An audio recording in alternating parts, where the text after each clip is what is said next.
দিদি, কি বলছিস? এই ঘাটকাল পাতা নিয়ে কি করছিস? পাতা বাটা খাবো। চ চ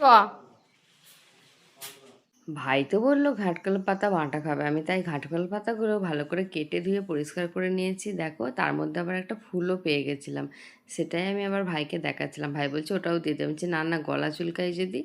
তারপরে কড়াইয়ের মধ্যে সর্ষের তেল দিয়ে, তার আগে রসুন আর কাঁচা লঙ্কাটা ভালো করে ধুয়ে পরিষ্কার করে নিয়েছি।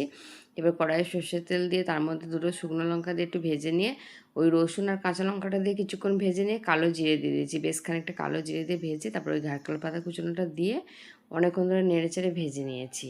পরিমাণ মতো লবণ দিয়ে দিয়েছি। তারপর ঘাটকাল পাতাটাকে ভালো করে ভেজে নেব, মানে পুরোপুরি সিদ্ধ হয়ে যাবে। তারপর তুলে ঠান্ডা করে নিয়ে মিক্সিতে পেস্ট করে নিয়েছি। তারপরে আবার কড়াইয়ে কিছুটা পরিমাণ সর্ষের তেল গরম করে ওই পেস্টটা দিয়ে অনেকক্ষণ ধরে নাড়াচাড়া করে পুরোপুরি ঠিক এরকম কালচে হয়ে যাবে, তারপরে তুলে নেবো, মানে কড়া থেকে উঠে আসবে এরকম অবস্থায় তুলে নেব।